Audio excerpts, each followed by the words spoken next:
A milestone for government is approaching. They're preparing to celebrate 1 year in office. In light of this, the CNews team takes you on a journey, a comprehensive look into the more popular sectors over the past 12 months. We begin the stroll down memory lane by looking at the structure of the cabinet, how it started and where it is today. That I will conscientiously, impartially, and to the best of my ability, discharge my duties as Prime Minister and do right to all manner of people without fear or favor, affection or ill will. On September 9th of 2015, just 2 days after the highly anticipated September 7th general elections, Dr. Keith Christopher Rowley took his oath of office, officially naming him the new Prime Minister of Trinidad and Tobago. But before this, San Fernando West MP Faris Al-Rawi was sworn in as the Attorney General, a process which had to be redone in a private ceremony after it was found to be null and void due to the fact that the Prime Minister must be officially inaugurated before announcing his cabinet members. Now, following this minor hiccup, the remaining positions were appointed, resulting in a total of 23 cabinet members. The number was 10 less than the last administration. Among the popular and highly anticipated positions in the new administration was Minister of National Security, a spot which was secured by retired Major General Edmund Dillon. Colm Imbert took his place as Minister of Finance, and Anthony Garcia was named Education Minister, covering the primary, secondary and tertiary level. Under the former administration, this job belonged to 2 ministers. But it wasn't long before trouble arose in paradise, as the Prime Minister announced a shake-up to the system just 6 months later. First to get the boost was Housing Minister Marlene MacDonald.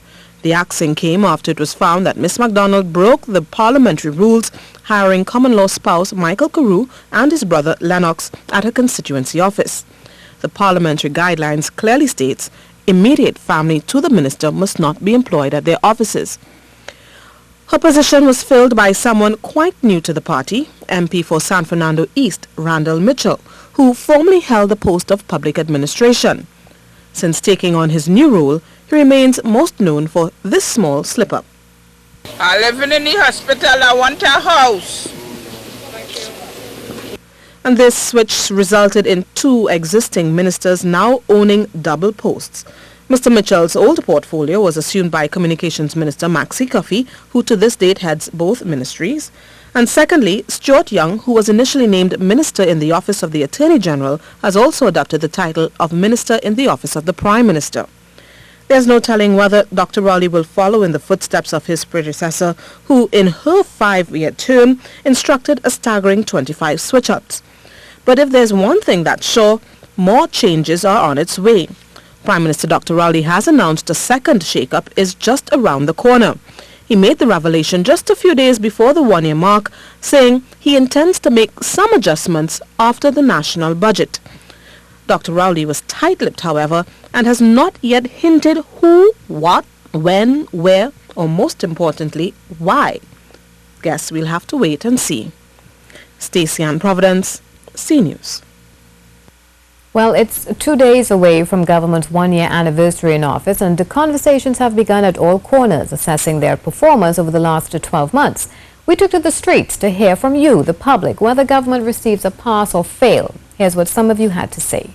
I just think that the highway, which is on hold, should, they should do something about that, and all the promises that they made, that they should start to, work on it so people could, get more jobs. They should open more businesses and more program for people who on the road and on the street and thing, to enlighten the youths now.